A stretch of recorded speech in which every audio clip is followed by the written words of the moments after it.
going on, everybody? Hello again and welcome back to another episode of The Welch Report with me, Jean-Luc Welch. Make some noise, clap it up, get excited wherever you are. We are back with another action-packed episode, jam-packed episode for you today on this show. We're talking about everything that happened last week involving boxing in the NBA, with Canelo Alvarez dominating Jermell Charlo to retain the undisputed super middleweight title. How did that fight go down? What the world happened to Jermell Charlo? What's next for Canelo Alvarez? On top of the fact that we're going to talk about the NBA with the Blazers trading away Jrue Holiday to the Boston Celtics. What does that mean now for the favorites out of the East? And have the Milwaukee Bucks been matched in terms of talent to have a two-man race for the NBA Finals coming out of the Eastern Conference? All of that's going to be talked about right here on this show. So again, thank you for tuning in. Thank you for listening. Leave a like on the video, comment your thoughts and opinions, subscribe to the channel, and share the show with everybody that you know so we can build up this empire together. That's right. We're on the road to 500 subscribers, 9 away. We can make that happen. And from that to 1,000, building blocks of this community getting built up every single time we upload on this show. So thank you so much for taking some time out to listening to this show. And without further ado, let's get into the action. And we're going to start off with boxing, and that means it's time to step into the ring. That's right. Ring the bell. Let's get it started. Round one underway, talking about Jermell Charlo. Excuse me. Jermell Charlo facing off against Canelo Alvarez for the undisputed super middleweight title this past Saturday in a fight that was supposed to be hotly contested, undisputed versus undisputed, at least before Charlo would strip the second he got announced in the ring for Canelo versus Charlo. And when the fight happened, it was an outright demolition. Canelo destroyed Jermell Charlo. Canelo absolutely demolished Charlo, and Charlo did not put up any resistance at all. It was an outright whitewashing from Canelo Alvarez in a performance that just answered a couple questions, and two, begged some questions with Jermell Charlo.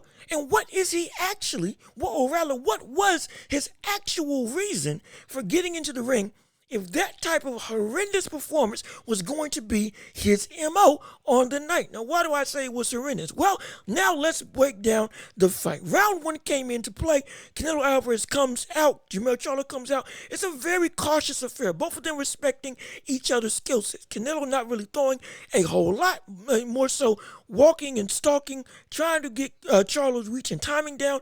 Charlo being wary of the power, being hesitant to throw, not necessarily wanting to put too much damage or too much at risk for him against somebody like Canelo Alvarez. So again, it was a feeling out process throughout.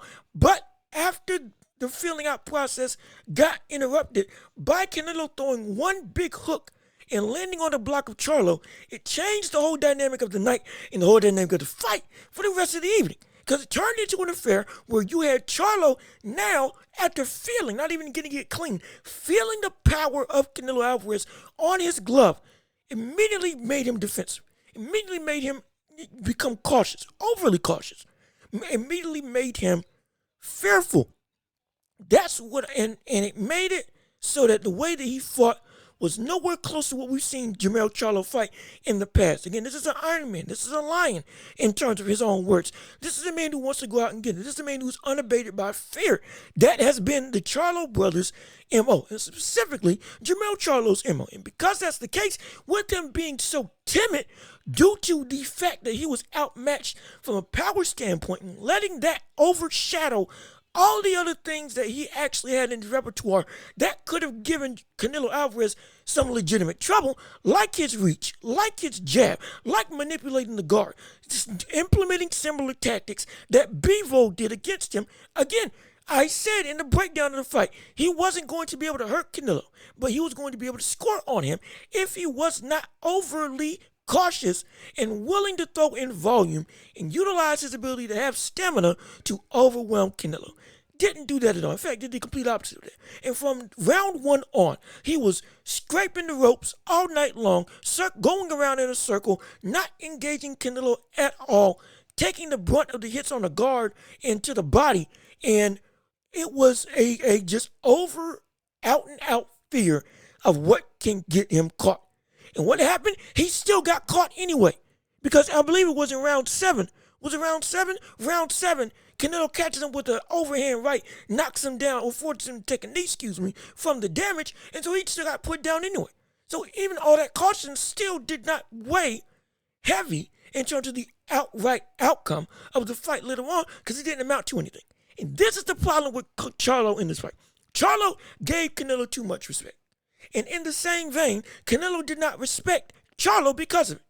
We already said that if Canelo doesn't respect, if Charlo doesn't get Canelo to respect him, Canelo's going to walk him down and stalk him down. And that's exactly what Canelo did.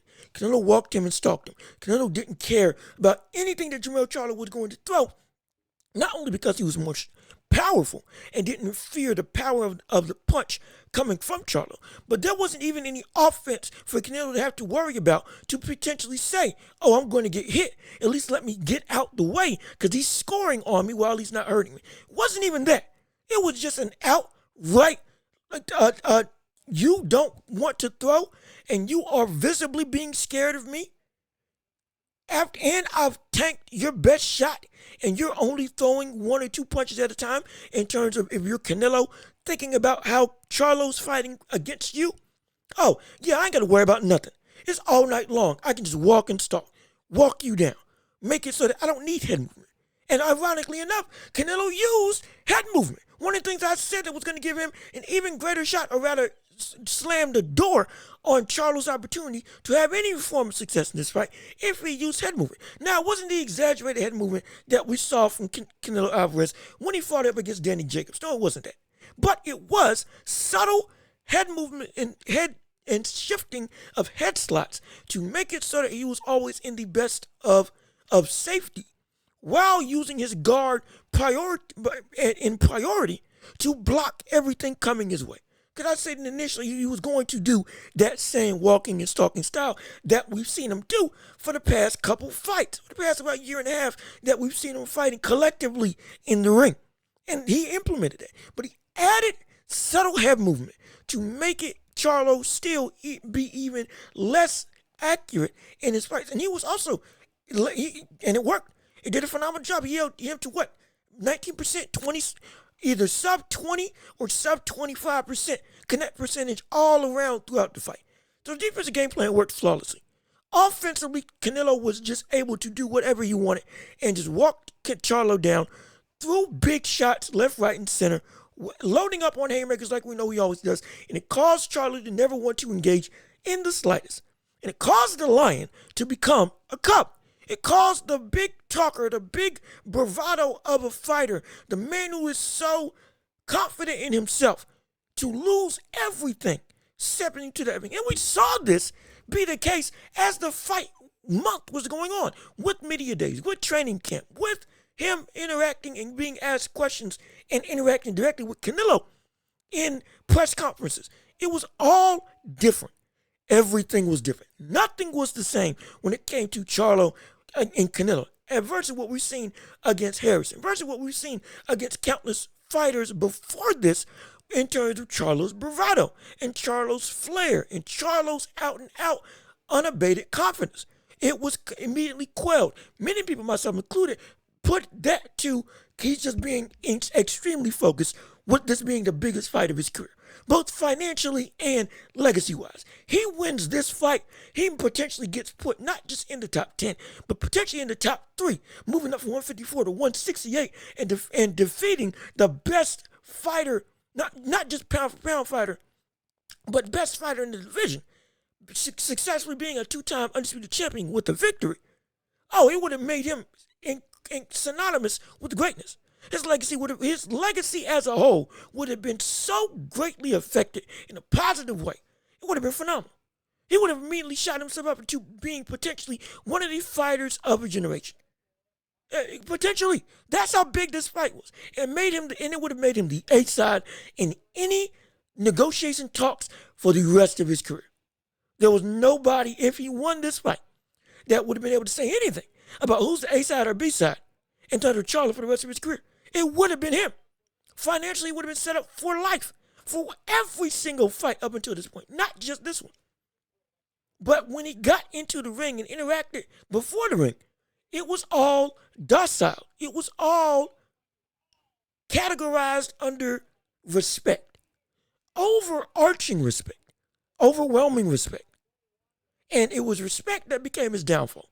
He, because of who Canelo was, because of his accomplishments, let the aura of Canelo cloud what he was as Charlo, which is a dog. And he didn't fight like one because he didn't approach this fight like one. Yes, we know he's had and has outside problems outside the ring, especially with his brother. There's something going on outside of that. We understand the other Charlo brother, Jermell Charlo, was at ringside at night, that night, to support him. Understandable. But beyond that, he had been going, he wasn't there for the rest of training camp. And we get other problems may have arisen outside of the ring that may have affected what happened. That doesn't change the fact that inside the ring, within himself, he didn't fight like himself. He did not fight like the Charlo that we know. He did not carry himself like the Charlo that we have seen be out and out confident in his ability to be successful, regardless of the opponent. He did not look like the Charlo that was going to give his all, especially in this kind of moment. He was timid. He was fearful. He fought scared. He fought in the complete opposite nature of who Charlo is as a man and as a fighter. And the Charlo that we've been touted as bringing to the ring, if he fought Canelo, it would be a different story because it would have a different dog in the fight. Turned out to be a non-existent pup. An absolute, a child fighting his big brother. That's what it was like. That's what it was like. It was as if Charlo didn't want to be there and just wanted to survive. He was complacent with just surviving. Not even trying to bring the fight. Not trying to adapt to a new game plan. Not trying to do something different when his initial game plan of potentially, if this was the game plan, of tiring Canelo out wasn't working. Giving any different look to Canelo to make him have to think in some capacity didn't happen. And it's because Charlo was complacent with just being there. Lying down. That's what you did. As the big lion that you claim yourself to be, you laid down and let yourself get killed. Or excuse me, killed would have been knocked out. You let yourself get mauled. And in hopes of safety or in hopes of being so cautious, you wouldn't get knocked out, which would have been essentially murder in the animal kingdom. Just to have some form of mercy. That's how Charlo fought. It's despicable. It's despicable. It's despicable on his part, on Charlo's part, and it's impressive on Canelo's part. Because let's categorize this for Canelo. Let's put this in context for Canelo. Canelo Alvarez doing this to Jermell Charlo is in fact incredible. Doing this to, at the time, the undisputed super welterweight champion is incredible. Yes, he was the bigger fighter in terms of weight. Yes, Charlo had to come up to fight him from 154 to 168. Perfectly fine. In terms of we understood context.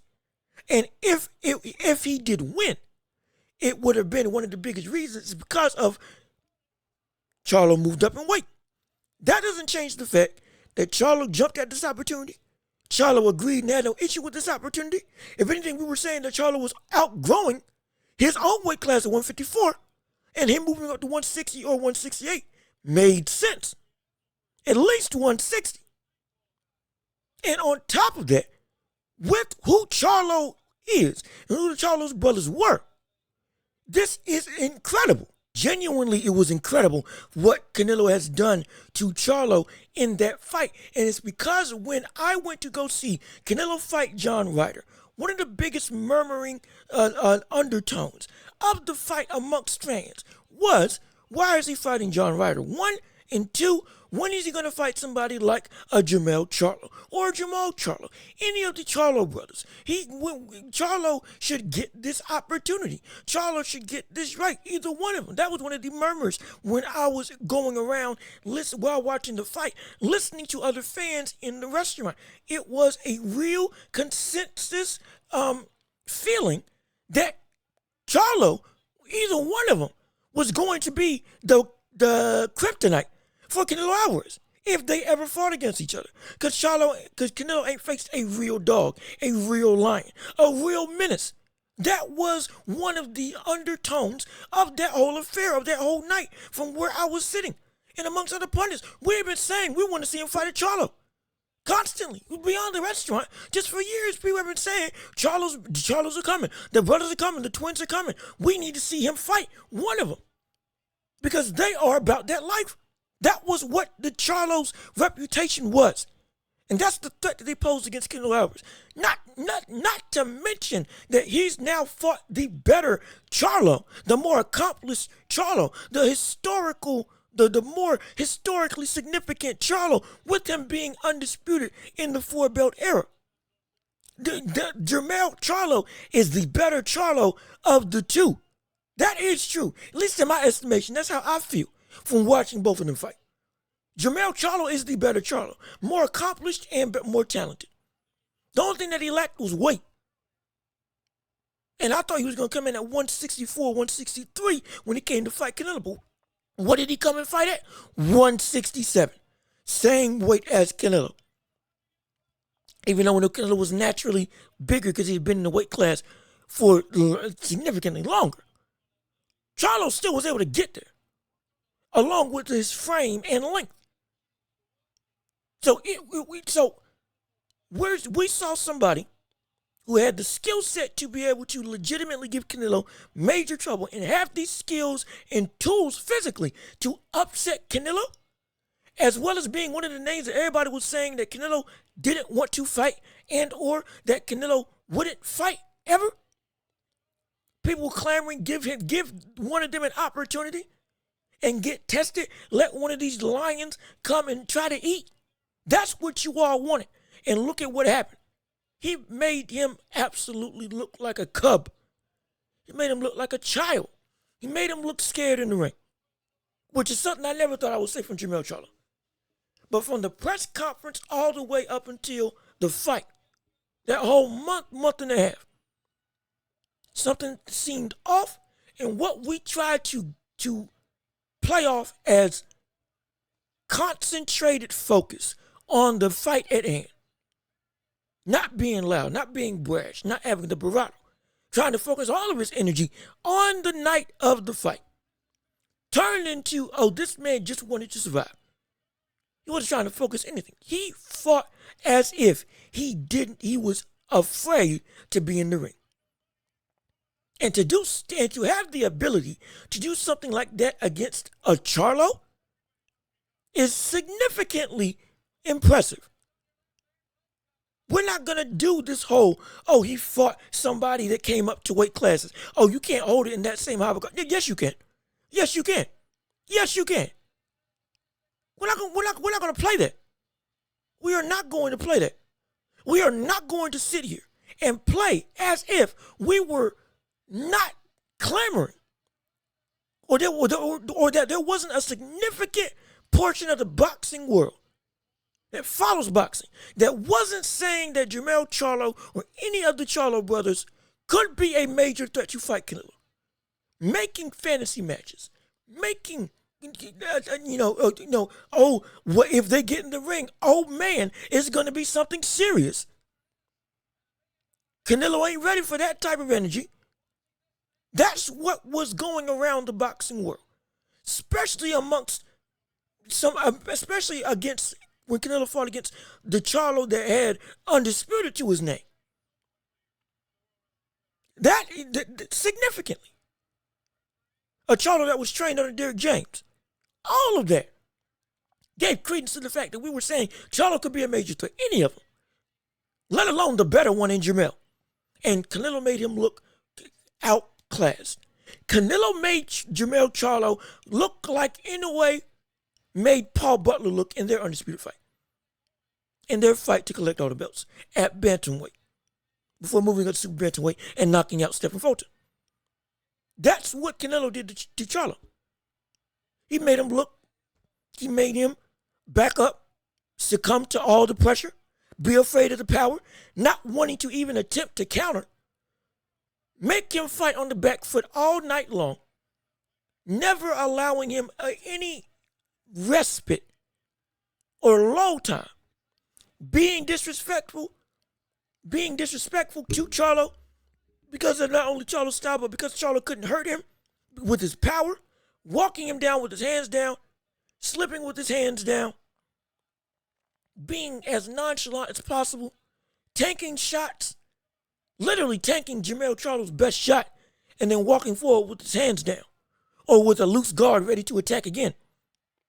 Just outright not giving Jermell Charlo any form of care, as if he was anything significant. Treating him like nothing in terms of his approach to walking him down in the fight, which is what I said was going to happen in this fight.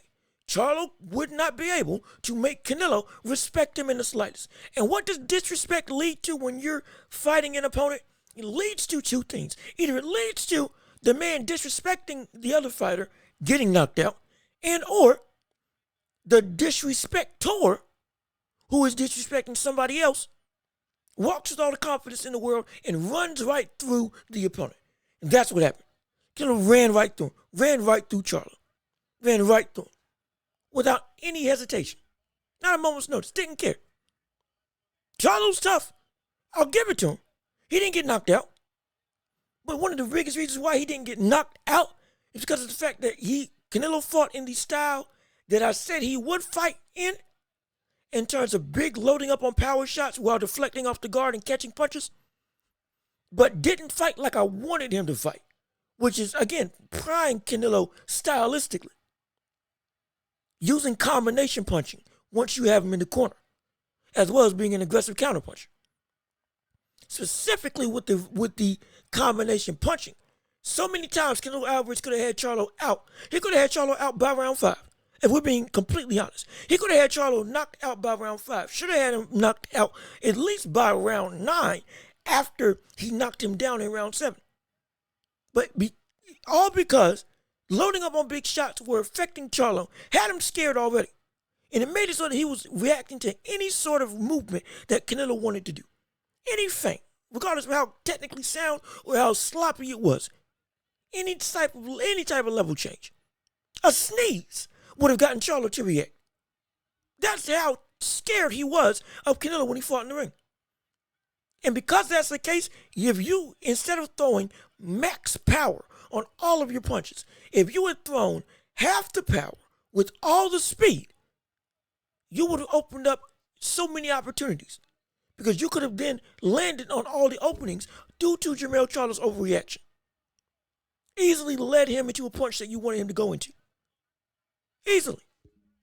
You could have had him out of there because of his willingness not to throw. You could have just gotten the fight stopped by just letting your hands go.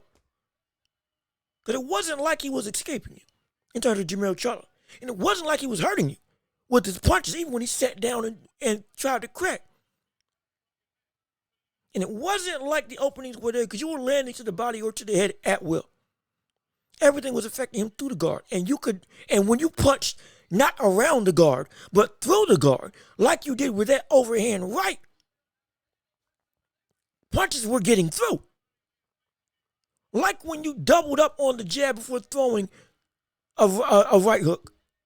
Punches were getting through once you aimed at the center guard.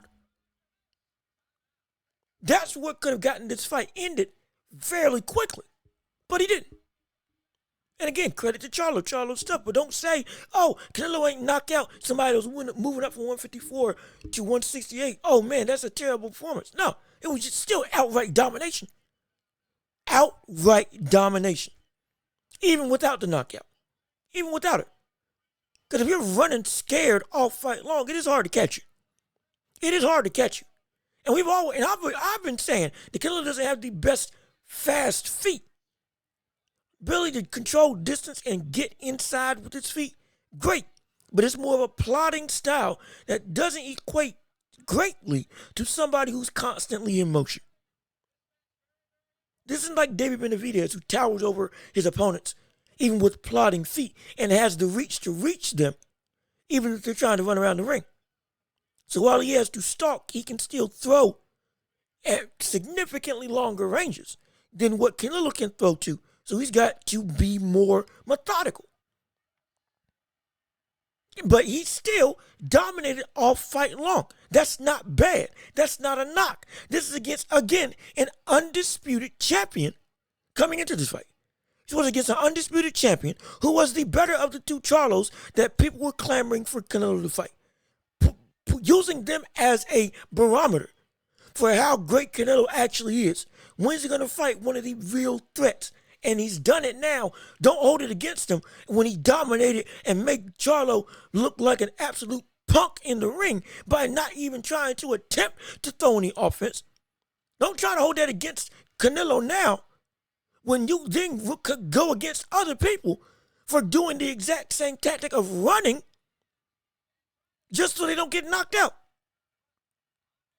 You can't be mad at a runner for not getting knocked out in a fight and you want them to actually turn it into a fight and hold it against Canelo for not knocking out somebody that's doing that exact same thing and not trying to fight at all. No, you can't do that. You can't operate like that. Contradicting yourself. It's idiotic. Stupid. Canelo dominated in such overwhelming fashion that it makes us question if Charlo really wanted to be there. Makes us question if Charlo actually was about that life or if he's been talk all fight long in the competition that he's been facing. Maybe hasn't been as elite as we thought. And him as a fighter going up against one of the best of a generation when he has the tools and skill set to actually beat him and didn't even attempt. Something's different. I'm going to look at Charlo differently now. Not saying he still ain't good, but he's now all of a sudden all loud and proud saying, I want to fight Terrence Crawford. Now I'm moving back down to 154. Come on, Charlo. Come on, Canelo. Come on, Terrence Crawford. Let's get it on. Let's fight. I want him next. Absolutely. Work don't stop. Lions got to eat. But really? Really? Do you? Because this was an easier fight to win if you're Charlo than if you fight Terrence Crawford. You fight Terrence Crawford, who is a better mover, even better at cutting off the ring than Canelo. Pound for pound, potentially as strong as Canelo. A better counterpuncher, a better in-between punches puncher, more accurate, even better stamina, even though Canelo had phenomenal stamina in this fight. Everything that you faced against Canelo is better, stronger, faster, and even deadlier if you go up and fight Terrence Crawford. But you want to talk big now. No. You're nowhere close to that level. Now that we've seen this, you're nowhere close to that level. Nowhere close. And it wasn't that you were tired, you looked healthy. If right now I don't know if any injuries were apparent in the fight and leading up to this fight, and I don't believe any injuries were apparent in this fight for everything I can gather. So since that's the case, you weren't handicapped, you weren't injured, and you just willingly laid down and submitted, took a payday and ran, and didn't actually fight. You didn't go for broke. You didn't attempt to make something out of nothing. You didn't try to bring the fight to Canelo. This is one of the things that makes me really respect Deontay Wilder, if we're being perfectly honest. One of the biggest things about this fight showed me that my reference for Deontay Wilder as a fighter, as a warrior, as a boxer, just shot through the roof. Because every time that everything I've said, which is true about Wilder not having great technique, not having any form of real boxing ability. Not great boxing ability. Technically all over the place. Horrible. Absolutely horrible. Is a master of one thing. The right hand or the jab leading into the right hand. Everything else is sloppy as can be. Terrible defense, terrible guard. Got a great chin. Incredible heart. Absolutely. One of the biggest hearts and one of the toughest fighters in the world today. He will get up even if he gets knocked down in spite of everything. It doesn't matter. You can't intimidate him. He's willing to go for broke, even when he knows he's outmatched. It made me respect him so much more. Because despite everything going up against Jermell Charlo in this fight, Still, he could have gone for broke. He could have attempted to risk everything, even a knockout, to make a crack at history. Deontay Wilder would have done that 10 times over. We saw it against Tyson Fury so many times. Wilder, even when he was outmatched in second or third fight, would not stop coming forward. Would not. He wouldn't. When he got knocked down, he kept getting back up. If the ref had counted when he got knocked out, instead of ending the fight right then and there when he hit the mat in the third fight with Tyson Fury, if the ref had counted, he would have been up at 7 in terms of Deontay Wilder. That man will not stop unless he is stopped. And but in the process of that, even if he's outmatched, he will risk everything, life and limb, pride, integrity. He will risk all of it. He will risk being humiliated to land the shot that he needs to land. Charlo has been talking like he's about that life.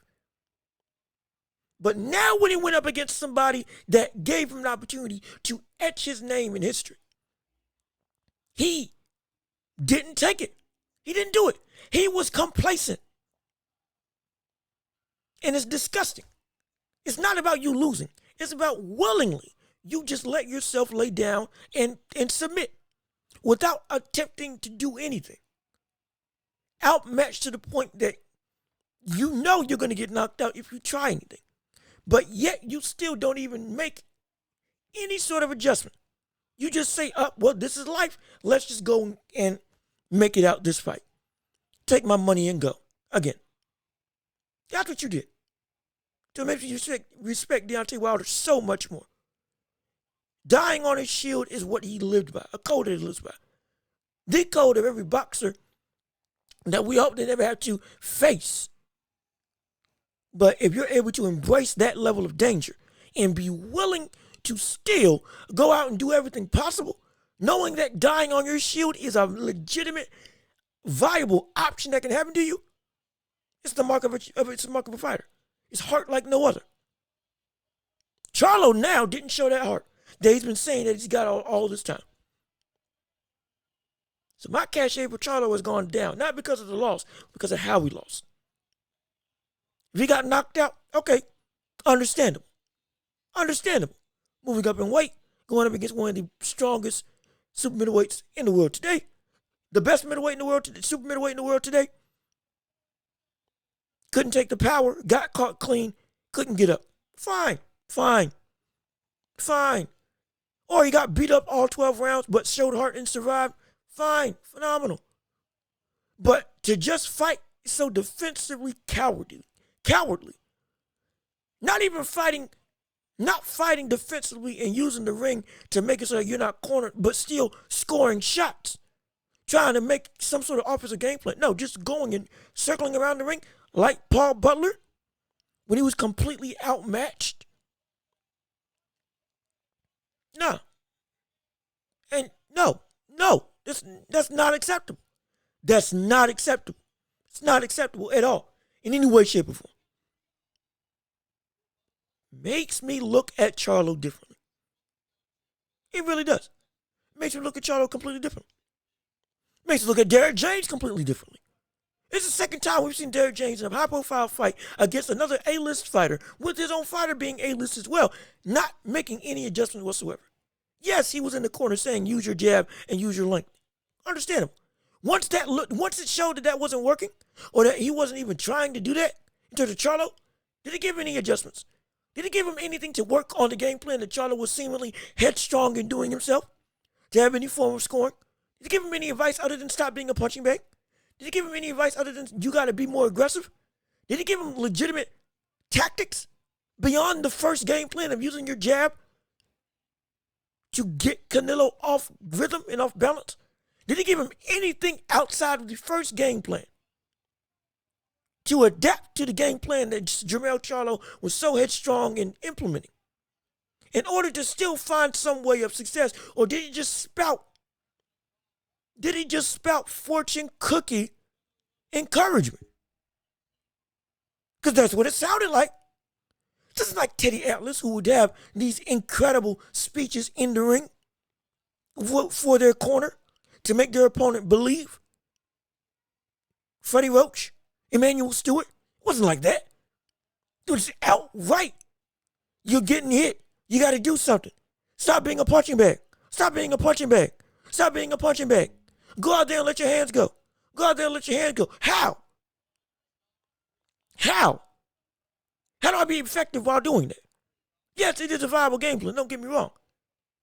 But how do I go about it? What's the specifics? Rather than just cheerleading. And then when you see that that's not working, what advice are you going to give? And in Derrick James' case, it was nothing. When Charlo wasn't implementing what Derrick James was trying to tell him to do, he still didn't give him any other advice to accommodate or adapt to the style that Jermell was forcibly implementing in this fight, which was not throwing anything and being defensively all night long.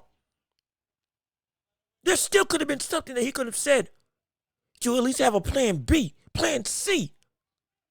But if plan A fails, Derrick James doesn't really know what else to do. Y'all understand that the fighter has to fight. Again, Charlo was absolutely horrendous. He did this to himself. In the same vein, the advice that Derrick James was given wasn't good enough. It wasn't good enough. It was not good enough at all. Not at all. He had the nerve to say that Canelo was tired to Jermell Charlo. That now you need to open up. Knowing good and well that Canelo was wide awake and healthy. Breathing easy. All fight long. Horrible. And it makes me question what Derrick James is as a trainer now. He's still trainer of the year. He still earned that title. Issue is now that he's been in these bigger, spotlighted situations, holes in his coaching style have gotten exposed. He doesn't have a plan B. He doesn't. He's not adaptable as a trainer. And to a degree, it may be hindering the boxers that he's fighting against. Now, why do you say that? He's lost to Canelo and Terrence Crawford, two of some of the best of a generation. Can't hold that against him. Yes, I can. Because now when the one-track mentality or the one-track game plan that Derrick James has been teaching people like Errol Spence or people like Jermell Charlo, when it was working against every other opponent that couldn't take it, it was fine. But a great trainer is able to adapt and have layers to his game plan when one fails, accentuating the assets of his fighter rather than mitigating his fighter to fall into a rigid style. And Derrick James, even though it's worked for Spence, and even though it seemed like it would work for Charlo, now it may work, but up to an extent. And beyond that extent, he can't coach anything. Seemingly. Not trying to ruffle no feathers, not trying to be disrespectful. I'm calling it like I see it. Up to a level of boxing talent, Derrick James can train you to victory. But once the game plan A doesn't work, there's no game plan B that can come out of his mouth. None whatsoever. No adaptability. No game plan changes. No shifts in goals as the fight goes on. It's either that, it's either the one game plan and then just telling them, what are you doing? Giving them encouraging words that don't even work that well. That's what it looks like Derrick James is. And it's beginning to look like we might have given him too much credit as a trainer. It really is. It really is. I'm not saying he's not great, but I'm saying it looks like he has a plateau. He's got a ceiling. He's got a threshold that once somebody reaches that threshold in terms of opposing talent, he can't get you over the hump. He can't. He can't. And especially now that we see that Charlo, who was able to walk through opponents, and again, great chin, great heart, eat shots when necessary to land what he wants to land.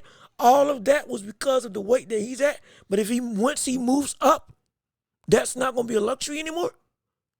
And he's going to run into people like this all the time. He's going to run into people. If he fought Tim Tszyu, this is exactly what would happen. This very thing would happen. Tim Tszyu is strong like an ox. Now has one of the belts that Charlo got stripped of because it was given to him because Charlo was out the ring too long. If he went and fought Tim Tszyu, we might see the same game plan implemented. If Tim Tzયુ's power is up to snuff. But even if not, if he moves up, we could see the same game plan for the rest of his career. Because now he won't be able to just eat shots and walk through opponents like he's been doing. Because he can't afford to. Because he'll get knocked out. And what happens when that's the case? Now that we know what happens when Charlo can't, or when Charlo legitimately is hesitant of power, we've seen now what he turns into, which is a fighter that is cowardly and meek.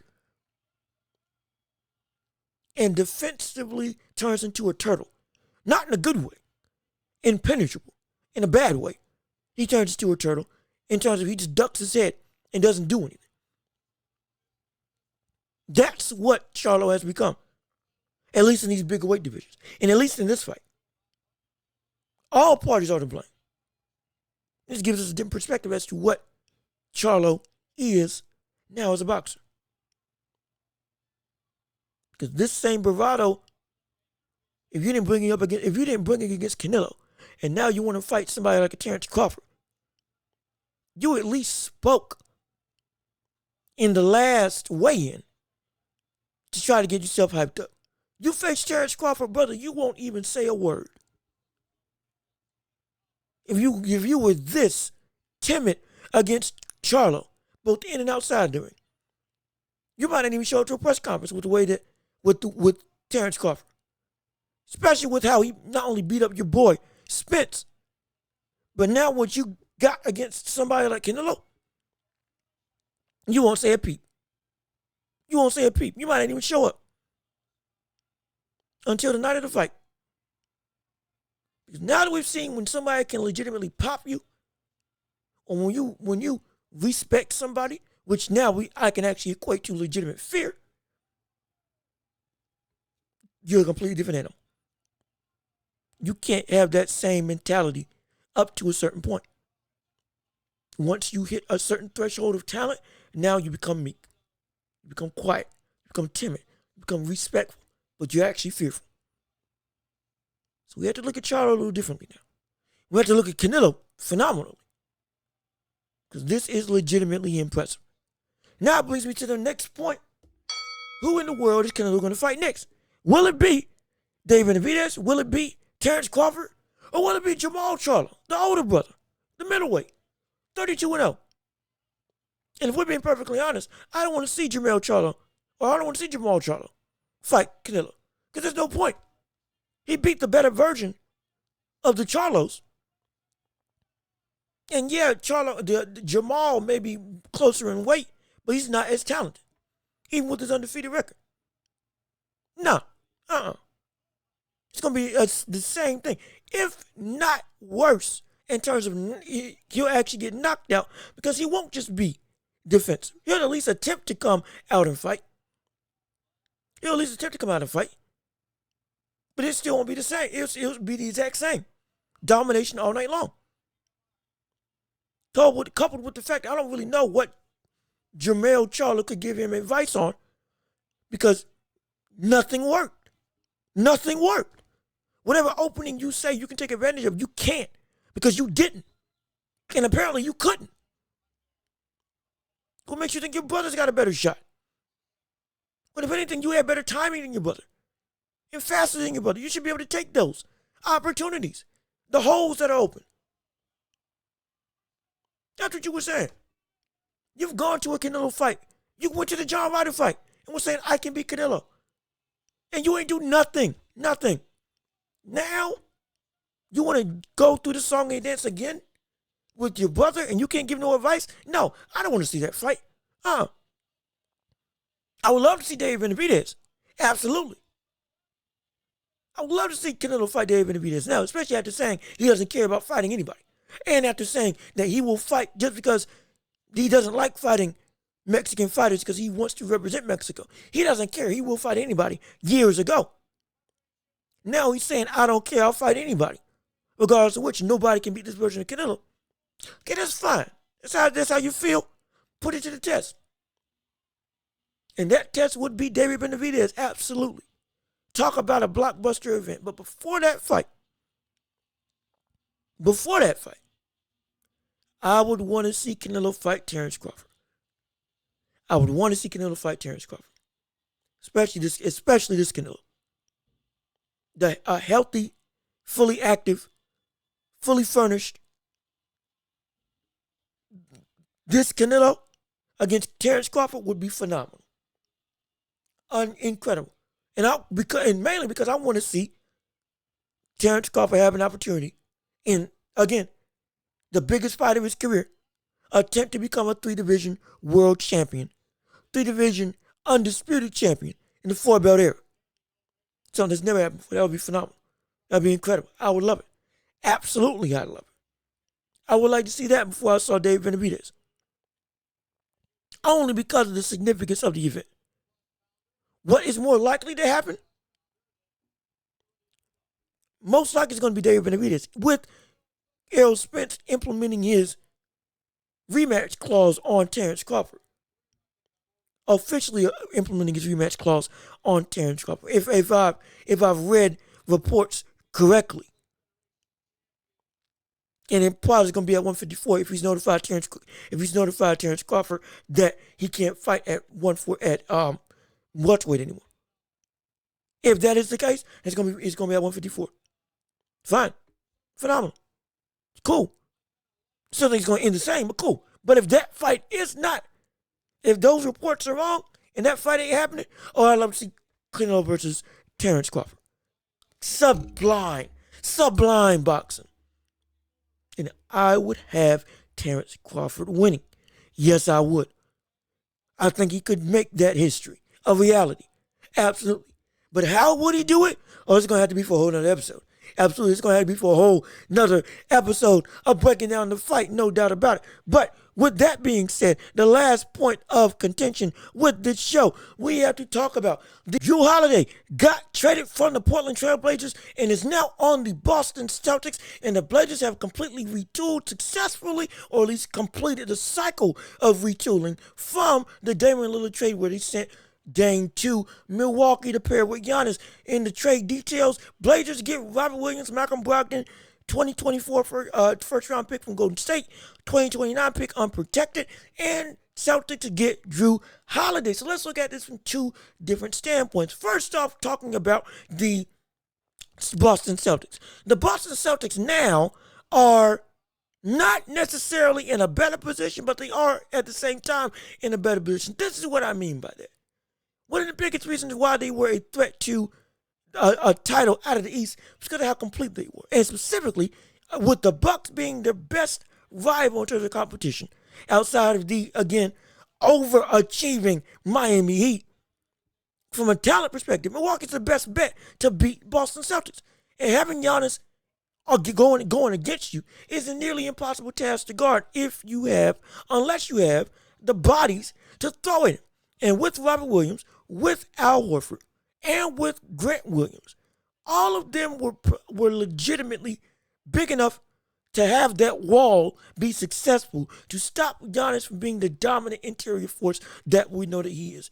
Coupled with the fact that Robert Williams is one of the better interior defensive presences in the entirety of the league and is strong like an ox as well.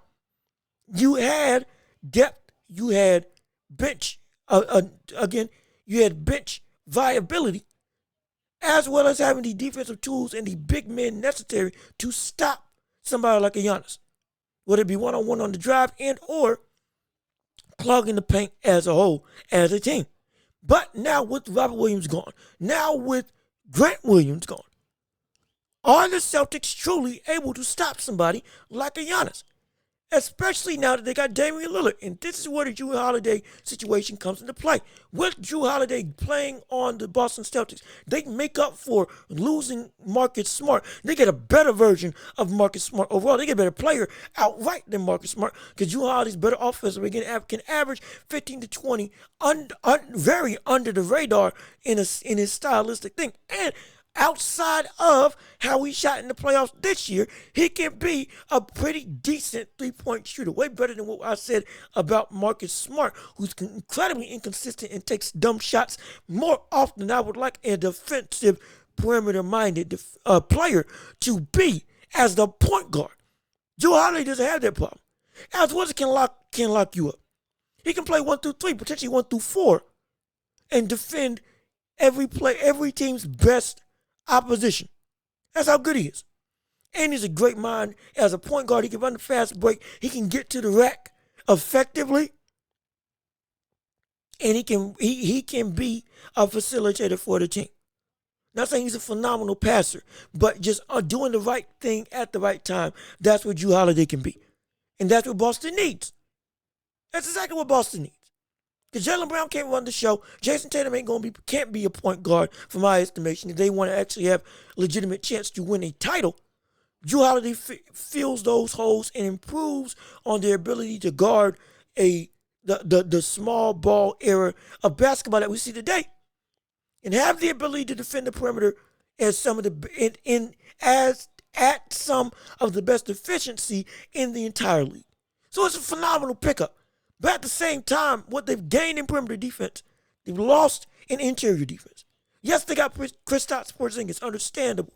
And if he looks to make the comeback that I think he's going to make on Boston, their best rim protector. Absolutely. Absolutely. This was his own offensive presence. Phenomenal. And they got Al Horford, who is really one of the better big man defenders and three-point shooters in the league. And it's one of the best weapons to put on Giannis Antetokounmpo.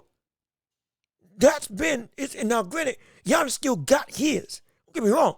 But in terms of being a nuisance and being legitimate stagnation between Giannis and the hoop, Al Horford's been that guy. He has made it tough. He's made him work harder. He has. And so those are good, but without the rest of the depth of big men, strong big men, like Grant Williams and like Robert Williams, if you sub any of them out, it's a field day. It's a field day for Giannis. It's a field day for Giannis. And on top of that, if I'm looking at it correctly, the depth chart, they don't have really anybody else outside of Kristaps that's a towering presence. Everybody else, it's small ball for the rest of the day, for the rest of the team. So that could be a factor to make this not work. And they may have to pick up somebody. They may have to trade for somebody else, potentially, or pick up somebody from free agency, just to have some sort of added level of size outside of the starting lineup. Because once you get away from Kristaps and Al Horford, there's no real other big men that can defend on that roster, from what I'm seeing. But that doesn't change the fact that this has separated the Celtics from everybody else except for the Milwaukee Bucks and make this a two-horse race definitively in the East. That's the reality. Guys, what we want to say about what this means against the Milwaukee Bucks in terms of for the Celtics as the toughest competition. Outside of that, they've cleared out everybody else in the Eastern Conference. There's no Joel Embiid or James Harden. There's nobody else.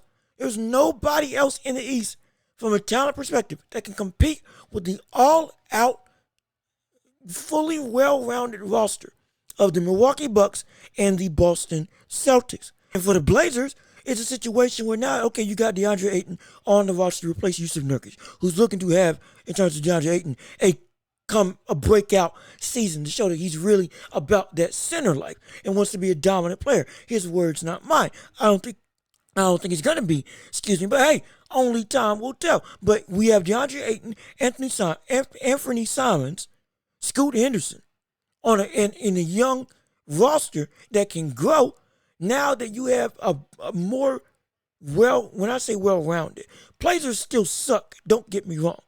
But at least having Ayton alongside Simons and Scoot Henderson allows for people like Simons and Scoot Henderson to better develop, because now you're not just lost at sea with only y'all two being the only vocal points of any sort of game plan whatsoever. At least you have DeAndre Ayton, who wants to be his own dominant monster. His words, not mine.